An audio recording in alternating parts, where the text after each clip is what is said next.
ہر سال رمضان کا جو آخری جمعہ ہوتا ہے وہ یوم قدس ہوتا ہے، یوم القدس، بیت المقدس کی بازیابی کی یاد میں، اور اس کی عیسائی میں آج کا دن پوری دنیا کے مومنین مناتے ہیں۔ فادرز ڈے ہے، مدرز ڈے ہے، یعنی چلڈرنز ڈے ہے، پتہ نہیں کون کون سے ڈے ہے، لیکن بیت المقدس کا جو دن ہے وہ رمضان المبارک کے آخری جمعہ کو۔ میرے عزیزو، آج مجھے بیت المقدس کے سلسلے میں آپ کو کچھ بیداری لانے کی ضرورت ہے۔ آپ یہ اگر سمجھتے ہو کہ ان سے ہمارا کیا تعلق ہے، وہ فلسطین کی بستی میں ہے، ہم یہاں ہندوستان میں ہیں، پوری دنیا کے مسلمانوں کا تعلق بیت المقدس سے ہے حدیث رسول کے مطابق، اور آپ کو وہاں کے حالات یوں سمجھ لیں کہ ایسی ہے کہ وہاں بخار چڑھے گا تو پوری کائنات کے مومنین میں بخار آنا ہے، وہاں کے حالات جو بھی تبدیل ہوں گے اس کا اثر پوری دنیا کے مومنین پر ہونا ہے۔ ہمارا رشتہ وہاں سے مضبوطی کے ساتھ جڑا ہے، وہ انبیاء کی سرزمین ہے۔ حضور پاک صلی اللہ تعالی علیہ وسلم کی کئی حدیثیں فلسطین اور بیت المقدس کو لے کر کے جو قیامت کے قریب ہونے والی ہیں، وہ بشارتیں بھی ہیں۔ میں تھوڑی سی تاریخ آپ کے سامنے رکھوں میرے عزیزو۔ آج وہ بیت المقدس جو مومنین کا قبلہ اول رہا، 17 مہینے تک میرے آقا صلی اللہ علیہ وسلم خود بیت المقدس کی طرف منہ کر کے نماز پڑھتے رہے، پھر مدینہ طیبہ میں بیت المقدس کی بجائے قبلہ تحویل ہو گیا خانہ کعبہ کی طرف۔ اس بیت المقدس میں روایات کے مطابق 30,000 کے قریب انبیاء اکرام علیہ السلام آرام فرما ہے، 30,000 کے قریب انبیاء اکرام وہاں پر دفن ہیں۔ اور قرآن جس کے بارے میں کہتا ہے الذی بارکنا حولہ، سبحان الذی اسری بعبدہ لیلا من المسجد الحرام الی المسجد الاقصی الذی بارکنا حولہ، پاک ہے وہ ذات جس نے اپنے بندے خاص کو، اپنے نبی کو سفر کرایا معراج کا، مسجد حرم سے مسجد اقصی تک۔ مسجد اقصی کا ذکر آیا ہے 15ویں پارے کے شروع میں، اور مسجد اقصی تک سفر کرایا۔ کون سی مسجد؟ اللہ فرماتا الذی بارکنا حولہ، جس کے ارد گرد ہم نے برکتیں رکھی ہیں، جس کے ارد گرد برکتیں رکھی ہیں۔ آپ یہ سوچ رہے ہیں کہ بیت المقدس کو جاننا کیوں ضروری ہے؟ یہی سوال حضور پاک صلی اللہ تعالی علیہ وسلم کی زوجہ مطہرہ، ہم مومنوں کی ماں سیدہ میمونہ رضی اللہ تعالی عنہا نے عرض کیا تھا، افتنا یا نبی اللہ عن بیت المقدس، یا رسول اللہ صلی اللہ تعالی علیہ وسلم فی بیت المقدس، بیت المقدس کے بارے میں آپ ہمیں کچھ ارشاد فرمائیں، وہ کیا ہے، ہمارے لیے کتنی اہمیت کا حامل ہے بیت المقدس؟ نبی پاک صلی اللہ تعالی علیہ وسلم نے فرمایا انہ ارض المحشر والمنشر، وہ زمین تمام لوگوں کے حشر کی جگہ ہے، محشر قائم ہونے کی جگہ فرمایا میرے آقا نے۔ سب کے جمع ہونے کا سب سے آخری جس زمین پر سارے لوگ جمع کیے جائیں گے وہ بیت المقدس کی زمین ہوگی۔ حضرت میمونہ نے پوچھا یا رسول اللہ صلی اللہ تعالی علیہ وسلم اس کے متعلق کوئی فضیلت؟ فرماتے ہیں میرے آقا صلی اللہ علیہ وسلم من احل بحجۃ او بعمرۃ من المسجد الاقصى الى المسجد الحرم غفر اللہ له ما تقدم من ذنبه او وجبت له الجنہ او كما قال رسول اللہ صلی اللہ علیہ وسلم۔ میرے آقا فرماتے جس نے مسجد اقصی بیت المقدس سے عمرے کا یا حج کا احرام باندھا اور مسجد اقصی سے مسجد حرم تک آیا، عمرہ کیا یا حج کیا، جو کچھ بھی پچھلے زندگی میں کیا تھا اللہ سب معاف فرمائے گا۔ اور روایت میں یہ بھی وجبت لہ الجنہ، اس کے لیے جنت واجب ہو جائے گی۔ اس سفر کے بارے میں اب سنو، سب کی استطاعت تو نہیں ہے۔ حضرت بی بی میمونہ نے یہی سوال کیا کہ جس کی طاقت نہ ہو میرے آقا وہ کیا کرے، بیت المقدس نہیں جا سکتا. سنو، اگر اس کی اہمیت سارے مسلمانوں کے لیے نہ ہوتی تو میرے آقا صلی اللہ علیہ وسلم یہ نہیں فرماتے وَمَن لَّمْ يَسْتَطِعْ فَلْيَهْدِ زَيْتَهُ. حضور صلی اللہ علیہ وسلم فرماتے ہیں اگر کسی کی طاقت نہیں ہے تو وہ تھوڑا تیل تو اس کے پاس ہو سکتا ہے، وہ تیل ہدیہ کر کے بیت المقدس بھیجے، تاکہ بیت المقدس میں تمہارے بھیجے ہوئے تیل سے اگر چراغ بھی جلایا گیا یہ ثواب اس کو بھی ملے گا، عمرے کا ثواب ملے گا. یہ حدیث پاک میں ہے کہ اگر تمہارے یہاں سے ہدیہ کیے ہوئے بھیجے ہوئے تیل کو بیت المقدس میں کسی نے چراغ میں روشن کیا تو فرمایا گیا اس کے برابر اسے بھی ثواب ملے گا. یہ یوں ہی نہیں میں عرض کر رہا ہوں میرے عزیزو، اس کی اہمیت کا اندازہ آپ کو ہونا چاہیے. اور قیامت قریب کیسے آئے گی اس کے متعلق بھی حالات یہی میرے آقا نے فرمایا عمران بیت المقدس خراب یثرب وخراب یثرب فتح قسطنطینیہ وفتح قسطنطینیہ ظہور الملحمہ وظہور الملحمہ خروج الدجال او کما قال النبی صلی اللہ علیہ وسلم. یہ سیدنا معاذ بن جبل رضی اللہ تعالیٰ عنہ سے روایت حدیث ہے. میرے آقا فرماتے ہیں بیت المقدس آباد کر دیا جائے گا اور مدینہ ویران کر دیا جائے گا. مدینے کی ویرانی بیت المقدس کی آبادی ہوگی. بیت المقدس کے ارد گرد بڑی بڑی عمارتیں بن جائیں گی، آبادیاں بڑھ جائیں گی. اور مدینے کی ویرانی وہ کس طرح کی ویرانی وہ اللہ کے حبیب صلی اللہ تعالیٰ علیہ وسلم ہی بہتر جانتے ہیں. مدینہ زادہ اللہ شرفا و تعظیما، وہ ہمارے دلوں کی دھڑکن ہے، وہ ہمارے آنکھوں کا سرور ہے. اور پھر آگے میرے آقا فرماتے ہیں پھر مدینے کی ویرانی قسطنطنیہ کے فتح کا سبب ہو جائے گی. قسطنطنیہ استنبول کو کہتے ہیں جو ترکی کا شہر ہے. حضور پاک صلی اللہ علیہ وسلم نے فرمایا مومنین اس کو فتح کر لیں گے. اور قسطنطنیہ کا فتح ہونا نہیں بلکہ اس سے پہلے ملحمۃ الکبریٰ، ایک بہت بڑی جنگ ہوگی دنیا میں، اس سے بڑی جنگ نہ کبھی پہلے ہوئی تھی نہ بعد میں ہوگی. یہ کس کے درمیان؟ مومنین اور کفار و مشرکین کے بیچ. اس جنگ کی جگہ بھی میرے آقا نے بیان فرمائی، وہ ملک شام ہوگا، وہ دمشق کے قریب میدان میں جنگ ہوگی. تمہارے خلاف لڑنے والے 80 جھنڈوں کے نیچے آئیں گے اور ہر جھنڈے کے نیچے 12,000 کی فوج ہوگی، یعنی تقریباً 9,60,000 کی فوج صرف مومنین سے لڑنے کے لیے حاضر ہوگی ایک میدان. اس میں جو مومنین مسلمان جتنے جائیں گے وہ کتنی تعداد ہے وہ اللہ بہتر جانے، لیکن میرے آقا نے فرمایا پہلے دن 1/3 حصہ میدان چھوڑ کر بھاگ جائے گا مسلمانوں کا. اور حضور پاک فرماتے ہیں وہ پورے روئے زمین کے سب سے بدترین لوگ ہوں گے، ان کی توبہ کبھی نہیں قبول ہوگی.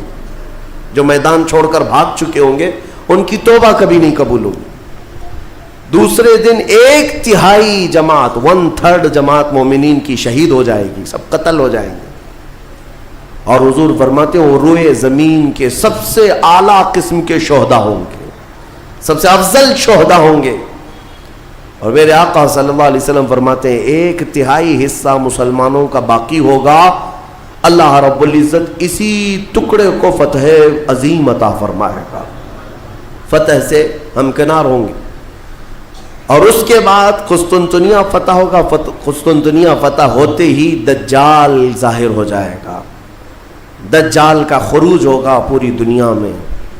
لیکن یہ بڑی جو علامتیں میرے آقا نے بیان فرمائی کہ دجال کا ظاہر ہونا، اس بڑی جنگ کا ہونا، یہ قسطنطنیہ کا فتح ہونا، ان سب کی اسٹارٹنگ کہاں سے ہوگی؟ وہ بیت المقدس سے.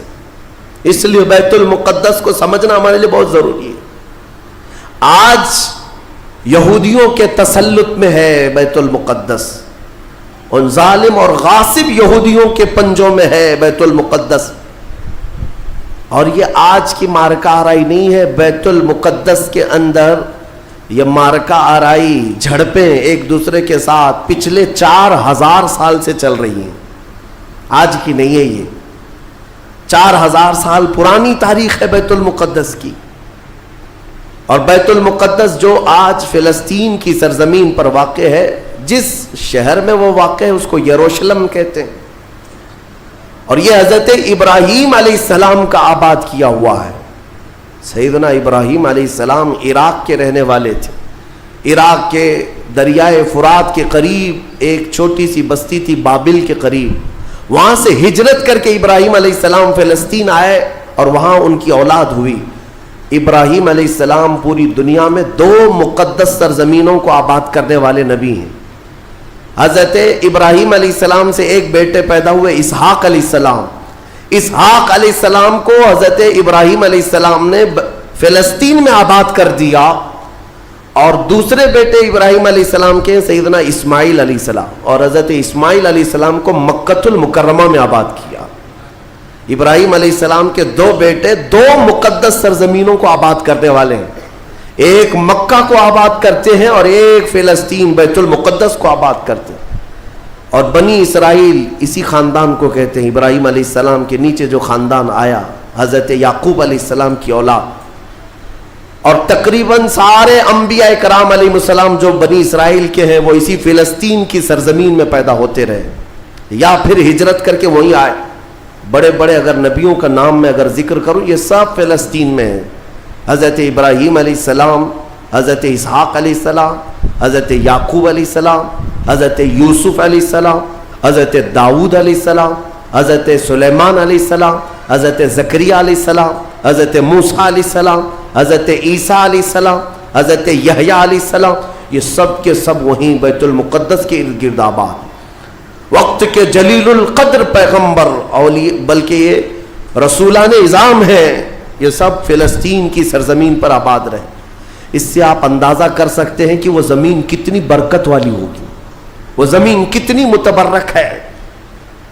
اور اس زمین کی چھوٹی سی اگر میں آپ کو تاریخ بتاؤں تو ابراہیم علیہ السلام کی اولاد کے آباد ہونے کے بعد بنی اسرائیل یہ سرکش قوم ہے بنی اسرائیل. یہ ادھر ادھر بھاگ کر چلے گئے، فلسطین میں آباد نہیں رہے، برسوں بھاگے پھرتے رہے. پھر موسیٰ علیہ السلام کا جب زمانہ آیا تو اللہ تعالیٰ نے آپ کو حکم دیا، اے موسیٰ آپ اپنی قوم کو لے کر اس ارض مقدس میں جائیں. مقدس سرزمین، قرآن میں بھی اللہ نے اس کو مقدس سرزمین فرمایا. یا قوم ادخلوا الارض المقدسہ. موسیٰ علیہ السلام نے کہا ہے میری قوم چلو مقدس زمین پر جاتے ہیں، اور پیٹ پھیر کر بھاگنا مت ورنہ خسارے میں آؤ گے، نقصان میں آؤ گے. جو اس مقدس سرزمین سے پیٹ پھیر کر بھاگے گا وہ بڑے گھاٹے میں رہے گا. قرآن کا فرمان ہے. ان کی قوم جو ہے موسیٰ علیہ السلام کی، اس نے جواب کیا دیا جانتے ہیں؟ بیت المقدس کی طرف موسیٰ علیہ السلام بلا رہے تھے تو وہاں ایک دوسری قوم آباد تھی، قوم عمالقہ. وہ اونچے چوڑے لوگ تھے، بڑے ہٹے تگڑے لوگ تھے. موسیٰ علیہ السلام کی قوم گھبرا گئی اور کہا کہ ہم نہیں آئیں گے. قالوا انا لن ندخلها ابدا ما داموا فيها. جب تک یہ قوم اس زمین پر ہے ہم نہیں آئیں گے. موسیٰ علیہ السلام بلانے لگے، چلو ان سے لڑائی کریں گے، اللہ تعالیٰ فتح عطا کرے گا. تو انہوں نے کہا اذهب انت وربك فقاتلا انا هاهنا قاعدون. موسیٰ آپ اور آپ کا خدا جا کر اس قوم سے لڑیں، ہم بیٹھ کر دیکھیں گے لڑائی کیسی ہوتی. ان کی قوم کا جواب یہ تھا. تو موسیٰ علیہ السلام نے اللہ رب العزت کی بارگاہ میں اپنا عذر پیش کیا تو رب تعالیٰ نے فرمایا، اللہ تعالیٰ نے اب سزا کے طور پر اس قوم کے اوپر فرماتا ہے فَإِنَّهَا مُحَرَّمَةٌ عَلَيْهِمْ 40 سَنَةً يَتِيهُونَ فِي الْأَرْضِ. اب 40 سال تک ان میں کا کوئی بندہ اس مقدس سرزمین پر داخل نہیں ہو سکے گا. اللہ نے حکم فرمایا 40 سال ان پر یہ زمین حرام کر دی گئی، وہی بنی اسرائیل پر اندر آ نہیں سکو گے اس بیت المقدس پر. اور اس کے بعد رب تعالیٰ نے فرمایا یہ بھٹکتے رہیں گے 40 سال. یتیہون فی الارض، میدان تیہ یہ صحرائے سینا آج بھی مصر کے وادیوں میں ہے. ہم گئے دیکھیں, پہاڑیوں کا ایک سلسلہ ہے, 100 کلومیٹر دور تک چین ہے پہاڑیوں کی, پہچان نہیں پائیں گے. اگر کسی ایک پہاڑی کے بیچ میں چھوڑ دیا جائے تو زندگی پر بھٹکتا رہے. تو اس بنی اسرائیل کو ان پہاڑیوں کے بیچ میں چھوڑ دیا گیا, ان کو راستہ نہیں ملتا تھا. کب تک؟ 40 سال تک راستہ نہیں ملا, بھٹکتے رہے. وہ ان پہاڑیوں سے باہر آ ہی نہیں پاتے. ایک پہاڑ کراس کرتے, سامنے سیم دوسرا پہاڑ نظر آتا, اس کو کراس کرتے تیسرا بھی سیم ویسا ہی نظر آتا. 40 سال گزر گئے بھٹکتے ہوئے. پھر موسیٰ علیہ السلام کی بھی وفات ہو گئی, ہارون علیہ السلام کی بھی وفات ہو گئی. اب یہ جتنے نافرمان تھے یہ مر گئے. ان کی جو نئی نسل آئی, چھوٹے جو بچے تھے, اب وہ جوان ہوئے تو ان کی سوچ مثبت تھی, فکر اچھی تھی. اس وقت اس بنی اسرائیل کے نبی یوشع بن نون تھے, حضرت موسیٰ علیہ السلام کے خادم بھی رہے, یہ اللہ کے نبی تھے. انہوں نے اپنی قوم کو اکٹھا کیا اور سب کے دلوں میں پھر بات ڈالی, آج سے 40 سال پہلے تمہارے باپ داداؤں پر بیت المقدس کی سرزمین حرام کر دی گئی تھی, اب چلو. تو انہوں نے کہا قوم عمالقہ اب بھی ہے, وہاں پر لڑائی ہوگی. انہوں نے کہا چلو میں تمہارے ساتھ ہوں.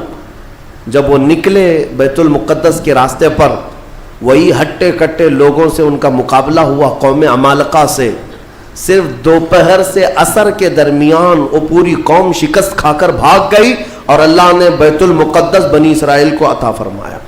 اللہ کے حکم پر اگر چل کر کے دیکھا ہوتا, یہیں بیٹھ کر کے ارے وہ بڑے تگڑے لوگ ہیں, اونچے لوگ ہیں, یہ بنی اسرائیل کی عادت ہے. پھر اللہ رب العزت نے انہیں وہاں پر قرار دیا بیت المقدس. یہ یہودی کہلائے, یہودی ایمان والے یہودی تھے جو بیت المقدس میں آباد تھے, برسوں تک رہے. اس کے بعد پھر حضرت عیسیٰ علیہ السلام کا ظہور ہوا, آپ کی ولادت ہوئی. عیسیٰ علیہ السلام کے ساتھ ان یہودیوں نے بڑی بدتمیزیاں کی ہیں, ان کے قتل کا بھی منصوبہ بنایا, ان کی ماں پر الزام لگائے.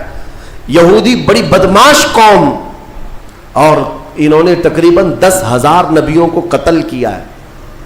اللہ کے نبیوں کو قتل کرتے تھے. اب اللہ رب العزت نے قرآن میں جن کے بارے میں فرمایا غضب اللہ علیہم, اللہ کا ان پر غضب ہے, اللہ کا ان پر غضب ہے, آج بھی غضب ہے. تھوڑے دن ان کے ازدہار کے آتے ہیں, ترقی کے آتے ہیں, تو دنیا کو ایسا لگتا ہے پوری دنیا کے بادشاہ یہی ہیں. پھر رب تبارک و تعالیٰ انہیں اوندھے منہ پھر گراتا ہے. ذلت ان کا ساتھ قیامت تک نہیں چھوڑے گی, قیامت تک نہیں. انہوں نے انبیاء کا قتل کیا اور بیت المقدس میں آباد رہے. تو پھر ایک بادشاہ ایسا آیا عراق کا, بخت نصر نام تھا, وہ آ کر کے بیت المقدس پر ایسا حملہ کیا کہ اس نے ہزاروں یہودیوں کو قتل کیا اور بیت المقدس کی عمارتیں توڑ پھوڑ کر رکھ دی. جو حضرت سلیمان علیہ السلام کے زمانے میں عمارت بنی تھی بیت المقدس کی. ہاں یہ بھی میں بتا دوں اس کی تاریخ کیا ہے. حضرت سلیمان علیہ السلام بادشاہ تھے, اللہ تعالیٰ نے حکم دیا کہ تم تعمیر کرو. تو بیت المقدس جب تعمیر کرنے لگے تو کس کی مدد سے؟ جنات کی مدد سے آپ تعمیر کر رہے تھے.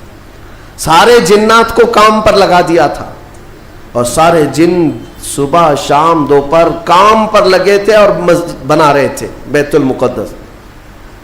اور اتفاق ایسا کہ حضرت سلیمان علیہ السلام سے وہ خوب خوف کھایا کرتے تھے. جب تک آپ کھڑے رہتے کام کرتے, اگر سلیمان علیہ السلام چلے جاتے تو سب بھاگ جاتے تھے, کام چھوڑ کر بھاگ جاتے تھے. تو سلیمان علیہ السلام اپنا عصا لے کر کے کھڑے رہے اور کام کرانے لگے. اب اتفاق ایسا ہوا کہ سلیمان علیہ السلام دن میں بھی نہیں جا رہے, رات میں بھی نہیں جا رہے, کھڑے ہی کھڑے ہیں, اور دن رات ان کا کام چالو ہے. لیکن ہوا یہ تھا کہ سلیمان علیہ السلام کی وفات ہو چکی تھی. کھڑے کھڑے آپ کا انتقال ہوا ہے حضرت سلیمان علیہ السلام کا, اور اپنے عصا کے سہارے کھڑے رہ گئے انتقال کے بعد بھی. یہ صرف اور صرف نبوت کی شان ہے, یہ صرف نبیوں کی شان ہے. قرآن میں ہے, اللہ تعالیٰ نے فرمایا فلما تبینت الجن, جنات کو کب معلوم ہوا پتا ہے؟ دیمک نے حضرت سلیمان علیہ السلام کی لکڑی کو کھا لیا. یہ جو عصا تھا دیمک کھا گئی، دیمک کھانے کی وجہ سے لکڑی ٹوٹی، تو لکڑی ٹوٹنے کے بعد حضرت سلیمان علیہ السلام زمین پر آ گرے، تب جنات کو پتا چلا ان کا تو کب کے انتقال ہو چکا ہے، اور اس وقت تک بیت المقدس کی تعمیر ہو چکی تھی، جس کو روایات میں ہیکل سلیمانی بھی کہا گیا ہے۔ بیت المقدس، ہیکل سلیمانی، یہ الگ الگ ووادت جو معاملات ہیں، میں اس کو پھر کبھی عرض کرتا ہوں۔ یہ تعمیر مکمل ہوئی اور وہی یہودیوں کے لیے مقدس جگہ، اور بخت نصر نے جس کو توڑا وہی ہیکل سلیمانی تھا، اور اس کے نیچے بہت ساری ان کی مقدس کتابیں جس سے جادو کرتے تھے وہ سب دفن کر دی گئیں۔ سلیمان علیہ السلام کی کرسی وہ بھی دفن کر دی گئی۔ آج بھی یہ یہودی جو کھدائی کر رہے ہیں اسی کرسی کو تلاش کرنے کے لیے، اپنی باقیات، وہ جادو کی کتابیں تلاش کرنے کے لیے آج بھی یہ کھدائی کر رہے ہیں بیت المقدس کے ارد گرد۔ اور یہ جو تھرڈ ٹیمپل کہتے ہیں، تیسرا مندر تعمیر ہونا ہے، وہ تھرڈ ٹیمپل کا مطلب یہی ہیکل سلیمانی کو انہیں بنانا ہے، بیت المقدس کو ہدم کر کے، منہدم کر کے۔ یہ جو مسجد اقصی ہے اس کو ختم کر کے انہیں وہاں پر تھرڈ ٹیمپل بنانا ہے، یہ ان کا خواب ہے۔ یہودی وہاں سے قتل ہوئے، عیسائیوں کا قبضہ آیا، عیسائی تقریباً 300 سال تک آباد رہے۔ پھر ایک بادشاہ آیا، ایران کا بادشاہ تھا خسرو، اس نے بدلہ لیا اور اس کے بعد یہودیوں کو پھر سے آباد کیا۔ پھر اس کے بعد ٹائٹس نام کا ایک عیسائی بادشاہ آیا، اس نے پھر دوبارہ بیت المقدس پہ حملہ کیا، اس نے قریب 1 لاکھ کے قریب یہودیوں کو پھر قتل کیا۔ یہ قتل کون کر رہے ہیں؟ عیسائی یہودی، اور دہشت گرد کوئی اور ہے۔ ہاں، پہلے زمانے کے دہشت گرد ہیں، یہ پرانے دہشت گرد۔ ایک ساتھ جینوسائڈ کرنا، جو نسل کشی کرنا، یہ یا تو عیسائیوں کا کام ہے یا یہودیوں کا کام ہے۔ ان کو قبضہ ملتا تھا تو ان کو مارتے، ان کو قبضہ ملتا تو ان کو مارتے۔ ٹائٹس نے پورا تباہ کر دیا۔ پھر بیت المقدس میں اس نے غلاظت ڈال دی، کچرے ڈال دیے، بہت کچھ برباد کرنے کے بعد یہودی وہاں سے نکل گئے۔ پھر میرے عزیزوں، وہ عیسائیوں کا تسلط ویسا ہی برقرار رہا۔ کب تک؟ جب تک سیدنا عمر ابن خطاب کا زمانہ آ گیا۔ اسلام کا یہ فتوحات کا سلسلہ تھا۔ میرے آقا کے غلام جس طرف جا رہے تھے زمینیں ان کے قدموں میں آ رہی تھی، یہ وہ دور تھا۔ تو حضرت عمر نے بھیجا کہ اب فلسطین کی طرف بھی ہمارے مجاہدین جائیں گے، اور وہاں عیسائی تھے، پوری دنیا کی خبر تو رکھتے تھے کہ کیا کیا ہو رہا ہے۔ رسول پاک صلی اللہ علیہ وسلم کے غلاموں سے لڑنے کی طاقت سب کے پاس نہیں، تو انہوں نے کہا کہ ہم لڑائی نہیں کریں گے، آپ آ جاؤ، آپ کے حوالے پورا بیت المقدس کر دیں۔ حضرت عمر کو خود ہی دعوت دے کر کے بلا لیا۔ اور جانتے ہیں ان عیسائیوں کی خباثت، یہ بڑے نرم دکھتے۔ اس وقت قبۃ الصخرہ، جس کو آپ ڈوم آف راک کہتے ہیں، یہ یلو کلر کا جو گنبد نظر آتا ہے، یہودی اس کو بڑا مقدس سمجھتے ہیں، بڑا مقدس۔ اس پر عیسائیوں نے پورے لوگوں کی غلاظتیں، کچرے ڈال کر کے رکھے تھے۔ اس زمانے میں کوئی دوسرا گنبد تھا وہاں پر، یہ تو پھر اموی خلیفہ کے زمانے میں یلو کلر کا پھر سے بنایا گیا، لیکن اس زمانے میں کچرا ڈال کر کے رکھتے تھے عیسائی، یہودیوں کو جلانے کے لیے۔ یہودیوں کی وہ مقدس جگہ ہے۔ پھر حضرت عمر فاروق رضی اللہ تعالیٰ جب تشریف لائے تو جانتے ہیں کس شان سے آئے تھے سیدنا عمر فاروق۔ مدینہ طیبہ سے نکل کر کے اپنے ایک تنہا غلام کے ساتھ بیت المقدس گئے، کوئی فوج لے کر نہیں گئے، اور وہ بھی ایسے کہ غلام کے ساتھ باری لگا لیا ہے، 1 میل میں گھوڑے پر بیٹھوں گا، 1 میل تو گھوڑے پہ بیٹھے گا۔ سفر میں 1 میل حضرت عمر بیٹھتے تھے گھوڑے پر، غلام رسی پکڑ کر چلتا تھا، 1 میل غلام بیٹھتا تھا، عمر فاروق رسی پکڑ کر چلتے تھے۔ دنیا کا اقتدار میرے آقا کے غلاموں نے یوں نہیں حاصل کیا، انہوں نے خود ہی کو فنا کر دیا تھا میرے آقا کی محبت میں۔ اور اتفاق ایسے کہ فلسطین جب پہنچے تو باری غلام کے بیٹھنے کی تھی، حضرت عمر رسی پکڑ کر کے بیت المقدس میں آ رہے ہیں، تو لوگ جو نئے لوگ تھے، عیسائی تھے، وہ سب جھپٹ پڑے امیر المومنین مسلمانوں کے، جن سے کیسر کسرا بھی کانپتے ہیں، گھوڑے پر تشریف لا رہے ہیں، تو سب ان کے استقبال کے لیے تھے۔ جو غلام تھا حضرت ابو عبیدہ بن جراح جو صحابی تھے، انہوں نے چیخ کر کے کہا لوگوں گھوڑے پر بیٹھا ہوا امیر المومنین نہیں، رسی پکڑا ہوا امیر المومنین۔ اس شان سے وہ آئے اور اپنے ہاتھوں سے اس گنبد کے اوپر موجود پوری غلاظت کو حضرت عمر نے صاف کیا تھا۔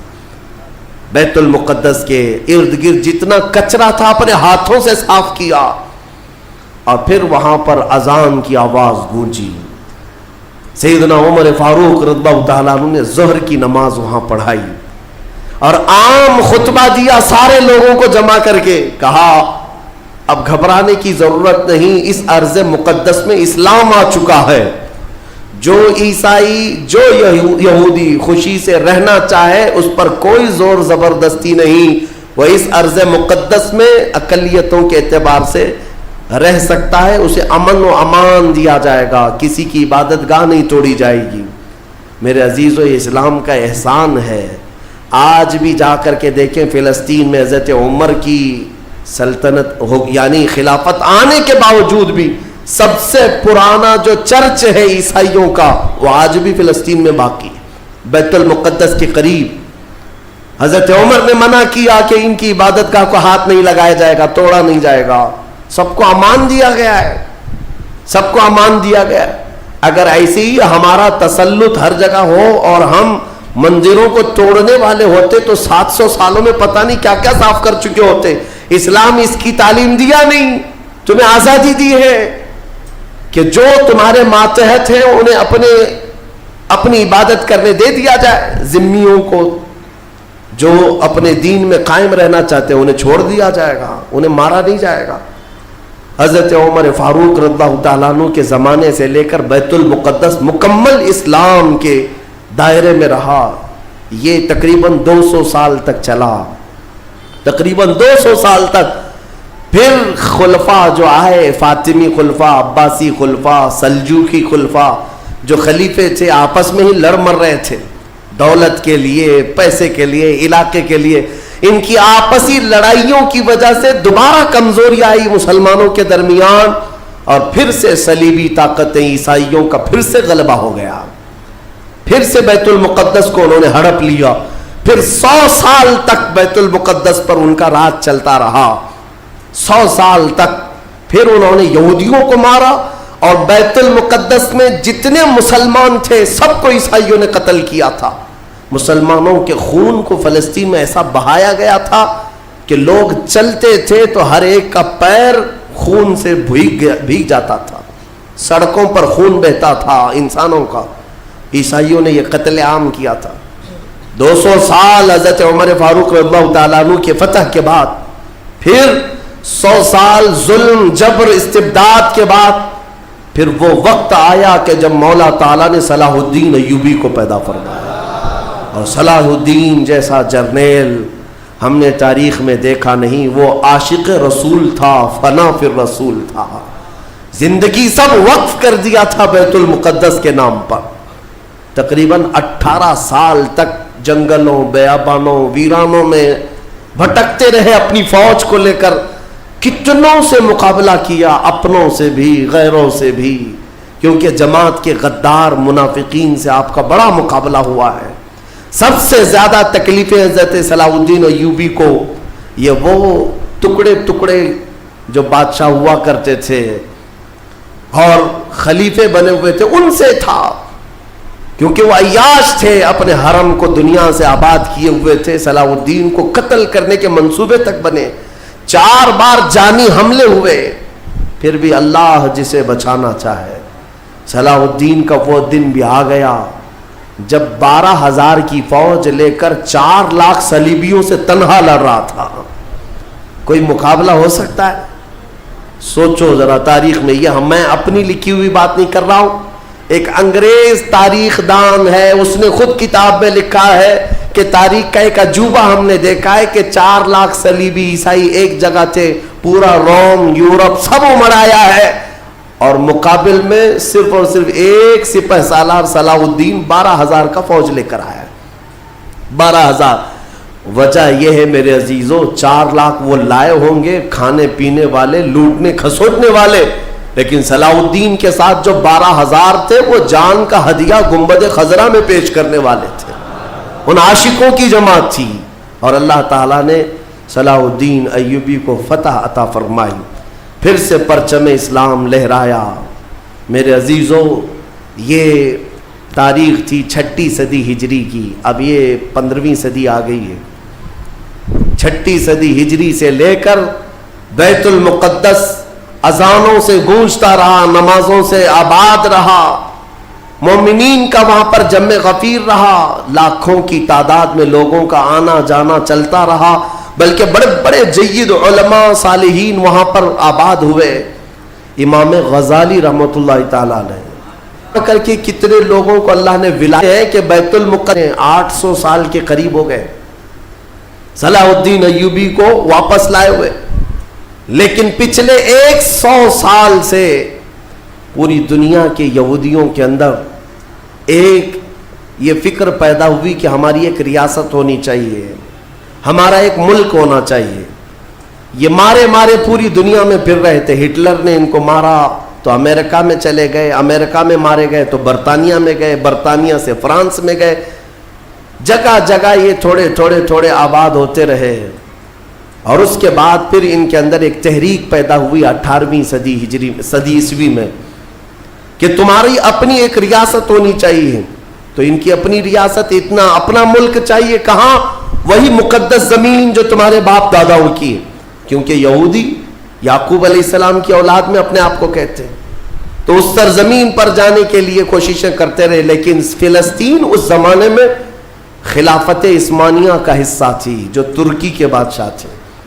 ترکی کے اندر میں فلسطین آتا تھا, تو وہاں پر ان کی مجال نہیں تھی. لیکن ہوا یہ کہ 1914 سے 1918 کے بیچ میں فرسٹ ورلڈ وار ہوئی, دنیا کی سب سے بڑی جنگ, پہلی جنگ عظیم, جس میں ترکیوں نے جرمنی کا ساتھ دیا اور ہار گئے برطانیہ انگلینڈ کے مقابل میں. تو ہارنے کی وجہ سے ہوا یہ کہ ترکی کی ساری خلافت ختم ہو گئی, خلافت عثمانیہ کے ٹکڑے ٹکڑے ہو گئے. 50 ملکوں پر ان کی اکیلی حکومت تھی, سب ٹکڑے ہو گئے. ترکی کو سب ختم کر دیا گیا, خلافت ختم کر دی گئی. یہ 1920 میں خلافت ختم کر دی گئی. اور پھر برطانیہ انگلینڈ کے تسلط میں, اس کے قبضے میں فلسطین بھی آیا. یہ وہ زمانہ تھا جب ہمارا انڈیا بھی انگلینڈ کے انڈر میں تھا, ہمارا بھارت بھی. برطانیہ ہر ملک فتح کرتے ہوئے اپنے اندر لیتے جا رہے تھے, یہ انگریزوں کی عادت تھی. تو فلسطین بھی ان کے اندر میں تھا. تو اب ان لوگوں نے یہودیوں کے لیے ایک عام اعلان کیا, ڈکلیریشن آف بالفور کہا جاتا ہے, ایک بالفور اعلامیہ, جس میں اعلان کیا گیا کہ دنیا بھر کے جو بھی یہودی ہیں وہ ہجرت کر کے یہاں آئے, انہیں گھر دیا جائے گا. 1921 سے پھر فلسطین میں ایک چھوٹی سی بستی میں ان کو بسایا گیا. 4000 لوگ پہلے آئے, 4000 لوگ آئے. پھر یہ ہجرت کا سلسلہ چلتا رہا یہاں تک کہ 1947 میں ان کی آبادی 36 لاکھ کے قریب ہو گئی. 30-35 لاکھ سے بڑھ کر کے آگے بڑھ گئے. اور اس کے بعد پھر 1948 میں ان ظالموں نے اقوام متحدہ UN کی مدد سے یہ اعلان کر دیا پوری دنیا میں کہ اب یہ فلسطین نہیں ہے, اس کا آدھا حصہ اسرائیل ہے, یہ ہمارا ملک ہے.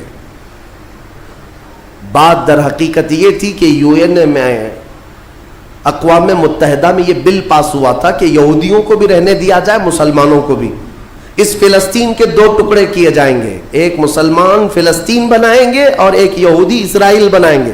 آج بھی یہ اقوام متحدہ UN کا یہ بل آج بھی موجود ہے. اقوام متحدہ سے یہ بل پاس ہوا, یہودی تو مان گئے لیکن پورے عرب کے مسلمان اس کے خلاف تھے کہ عربوں کے بیچوں بیچ ایک یہودی ریاست کیسے قائم ہو سکتی ہے, یہ ہمارا مقدس معاملہ ہے, مقدس سرزمین سے ہمارا تعلق ہے. احتجاج کرتے رہے لیکن ان یہودیوں نے مال کے ذریعے، عورتوں کے ذریعے سارے عرب ملکوں کے جو بادشاہ تھے ان تک اپنا تسلط جما لیا. کئی ایسے عرب بادشاہ ہیں جن کی بیویاں یہودی ہیں، ان کے گھروں تک یہ پہنچ گئے اور ان کو ایسا نیوٹرل کر دیا کہ اب وہ فلسطین کے بارے میں بات نہ کریں. ہوا یہ کہ اسرائیل تو بن گیا لیکن آج تک فلسطین نہیں بن سکا. فلسطین کا وجود دنیا نہیں دکھاتی، گوگل میں چیک کرو تو نہیں بتاتا فلسطین کوئی جگہ نہیں. میرے عزیزو، ہر 10 سال پر یہ زمین کو ہڑپتے آج پورا وہ ارض مقدس جس کو فلسطین کہا جاتا ہے 90% یہودیوں کے قبضے میں آ گیا. اقوام متحدہ سے یہ بھی بل پاس ہوا تھا کہ آدھا کر لیا جائے، اسرائیل ایک ریاست، فلسطین ایک ریاست، لیکن بیت المقدس جو ہے مسجد اقصی وہ دونوں کے انڈر میں نہیں رہے گی، یہ اقوام متحدہ کے انڈر میں، یہ خود مختار رہے. کیونکہ یہاں یہودیوں کا بھی تعلق ہے، عیسائیوں کا بھی ہے، مسلمانوں کا ہے، سب کو یہاں آنا جانے کی اجازت رہے گی، کسی کے انڈر میں نہیں رہے گا. یہ پاس ہوا تھا لیکن آج حالات یہ ہے کہ اس بیت المقدس کی دیواروں پر، دروازوں پر یہ وحشی ظالم اسرائیلی بندوق تانے آج بھی کھڑے ہوئے. یہ جسے اندر جانے دیں وہ جائے گا.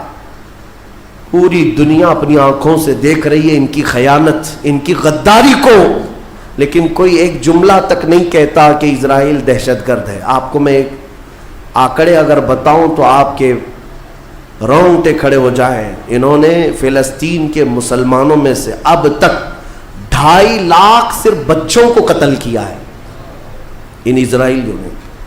آج بھی یہ ڈیٹا موجود ہے، انٹرنیٹ پہ موجود ہے، بڑی ویب سائٹس ہیں، انہوں نے شو کیا ہے. اقوام متحدہ کی بھی رپورٹ موجود ہے کہ فلسطین کے کتنے مارے گئے. ان دونوں کی جنگ میں 24 لوگ اگر مارے جاتے ہیں تو 23 فلسطینی ہوتے ہیں، 1 اسرائیلی ہوتا ہے. پھر بھی دہشت گرد فلسطین ہے، آتنکواد فلسطین ہے. میرے عزیزو، یہ دنیا جو دوہرا کھیل رہی ہے اس کو کون بتائے گا آخر؟ وہاں جمعہ کی نماز پڑھنے کے لیے مومنین آج بھی جاتے ہیں، ان پر گولیاں برسا دی جاتی ہیں، لیکن ان جیال مسلمانوں کو ہزاروں سلام جو تلواروں کے سائے میں بھی میرے مولا کی عبادت خشوع و خضوع سے کرتے.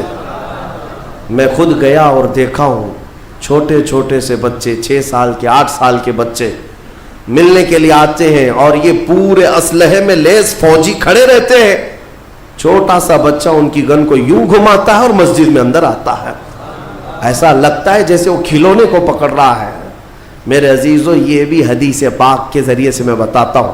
میرے آقا صلی اللہ علیہ وسلم فرماتے ہیں میری امت کا ایک حصہ قیامت تک باطل سے لڑتا رہے گا، قیامت تک باطل سے لڑتا رہے گا، اور ان کی مخالفت کرنے والوں کا ان پر کچھ بھی اثر نہیں ہوگا، اور دنیا میں کوئی بلا بھی پھیلے تو اس جماعت پر کچھ اثر نہیں ہوگا. صحابہ نے پوچھا یا رسول اللہ آپ کی امت کا وہ حصہ کون ہے؟ میرے آقا فرماتے ہیں بیت المقدس کے آس پاس رہنے والے مومنین کی جماعت ہے. ان کی فضیلت میں میرے آقا نے فرمایا قیامت تک لڑتے رہیں گے، قیامت تک، اور ان کی خلاف کرنے والوں کا ان پر کچھ بھی اثر نہیں ہوگا. اور ہم دیکھ رہے ہیں ارے بڑی عمارتیں ایک بم سے گرا دیا، دوسرے دن ان کے آس پاس ان کی گاڑیاں بھی چل رہی ہیں، دکانیں بھی چل رہی ہیں، بازار بھی چل رہا ہے. کل رات کو فائرنگ ہوئی، 50 لوگ بیت المقدس سے اٹھا کر کے لاشیں لے گئے. دوسرے دن جا کر کے دیکھے تو عصر کے بعد عورتیں اپنے بچوں کے ساتھ روٹیاں سینڈوچ کھاتی ہوئی بیٹھی ہوئی ہیں. مطلب یہ ہے کہ نہ موت کا ان کے اندر خوف ہے، نہ ظالموں کے تسلط کا ڈر ہے. ہاں یہ بھی اللہ تعالیٰ کی طرف سے ہوتا ہے کہ مولا جب کسی کا دل کشادہ کرے تو بڑے بڑے پہاڑوں سے بھی انہیں ڈر نہیں لگتا. اور ایک حدیث میرے آقا صلی اللہ علیہ وسلم نے فرمایا کہ سید البقاع بیت المقدس، سید الصخرۃ صخرۃ بیت المقدس. حضور نے فرمایا پوری روئے زمین کا سردار جو حصہ ہے وہ بیت المقدس کا حصہ، سردار حصہ.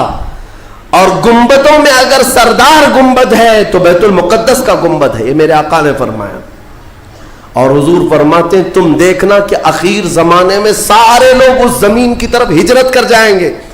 جب ایسی ہجرت کا وقت آ جائے حضور فرماتے ہیں فَالْزَمْهُمْ، تم لازم پکڑ لینا اس جماعت کے ساتھ چلے جانا، کیونکہ خیر پوری دنیا میں صرف وہی ہوگا اور کہیں نہیں ہوگا. اور آج جو حالات دیکھ رہے نا، یہودیوں کا تسلط ہے، ان کا قبضہ ہے، میرے عزیزو چند دنوں کی بات ہے. میں قرآن سے اور حدیث سے وقت ہوتا تو میں آج، چونکہ یہ جمعۃ الوداع ہے اور یوم قدس کے نام سے پوری دنیا آج منا رہی ہے، اس لیے میں نے تمہارے سامنے یہ باتیں رکھی ہیں. بیت المقدس کیا ہے؟ بیت المقدس کے بارے میں میرے آقا صلی اللہ علیہ وسلم نے فرمایا یہ ہمیشہ اب یہودیوں کے تسلط میں نہیں جائے گا. یہ میرا یقین ہے. دنیا ٹل سکتی ہے مگر میرے مصطفیٰ کا فرمان نہیں ٹلے گا. میرے آقا نے اگر فرمایا ہے تو وہ ہو کر رہے گا. حضور فرماتے ہیں خراسان سے ایک جماعت آئے گی. خراسان سے، خراسان یہ افغانستان اور ایران کا کچھ حصہ ہے جس کو پرانے زمانے میں خراسان کہا جاتا تھا. میرے آقا فرماتے ہیں خراسان سے کالے جھنڈے لے کر کے ایک جماعت نکلے گی اور وہ اتنی تیزی سے بڑھتی ہوئی بیت المقدس کی طرف آئے گی کہ دنیا کی کوئی حکومت اور کوئی طاقت ان کا راستہ نہیں روک سکے گی، اور وہ جھنڈے سیدھے لا کر بیت المقدس پر گاڑ دیں گے. تنصب بإیلیا، میرے آقا فرماتے ایلیا یہ بیت المقدس کی سرزمین کو کہتے ہیں، جھنڈے وہاں گاڑ دیے جائیں گے.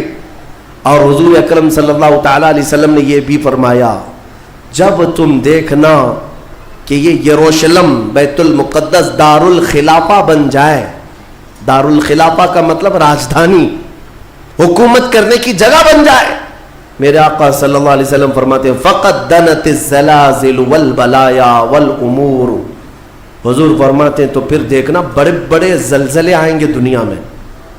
جب یروشلم کو راجدھانی بنا دیا جائے دار الخلافہ، بڑے بڑے زلزلے آئیں گے دنیا میں. والبلایا، اور بہت ساری بلائیں پھیلیں گی پوری دنیا میں. یہ وائرس یہ کنٹینیو آئیں گے، یہ مت سمجھنا کورونا چلا گیا. ہاں یہ سب اب کنٹینیو آنے والی ہیں بلائیں. پوری دنیا میں بلائیں پھیل جائیں گی اور اتنے بڑے بڑے معاملات ہوں گے جن کو تمہارے کانوں نے سنا نہیں ہوگا. حضور نے فرمایا. اور یہ دار الخلافہ سے کیا مراد ہے؟ محدثین نے اس میں الگ الگ بحثیں کی ہیں، لیکن میں آپ کو بتاؤں 2017 میں، ابھی 3-4 سال پہلے کی بات ہے، 5 سال پہلے ان یہودیوں نے اپنی راجدھانی ڈکلیئر کر دی. یروشلم ہے، بیت المقدس ہماری راجدھانی ہے. اور سارے سفارت خانے جتنے بھی ایمبیسی ہیں انہوں نے سب وہاں پر منتقل کرنا شروع کر دیا اور بیت المقدس کی سرزمین کو اپنا کیپٹل سٹی بنانے کا اعلان کر چکے. اور میرے آقا کی حدیث صادق آ رہی ہے جب وہ راجدھانی بنے گی اب بڑے بڑے زلزلے ہوں گے اور پوری دنیا میں بلائیں پھیلیں گی اور بڑے بڑے معاملات ہوں گے. اور پھر اس کے بعد میرے آقا صلی اللہ علیہ وسلم فرماتے ہیں ایک دور ایسا آئے گا کہ اللہ ان کو ذلیل و رسوا کر کے اس زمین سے نکالے گا اور ایک امام برحق کے جھنڈے تلے مومنین جمع ہوں گے. پوچھا گیا وہ امام برحق کون ہوگا؟ میرے آقا فرماتے ہیں وہ میری اولاد میں سے ہوگا، اس کا نام میرے نام پر ہوگا، اس کے باپ کا نام میرے باپ کے نام پر ہوگا اور اللہ اس کو امام مہدی کی شکل میں بھیجے گا. ہاں یہ زمانہ بہت قریب آ چکا، یہ زمانہ بہت قریب آ چکا. میں بارگاہ رب العزت میں آج جمعۃ الوداع میں یہی دعا کرتا ہوں کہ مولا اگر زندگی کی سانسیں باقی ہیں تو امام مہدی کی فوج میں ہمیں جگہ عطا فرما.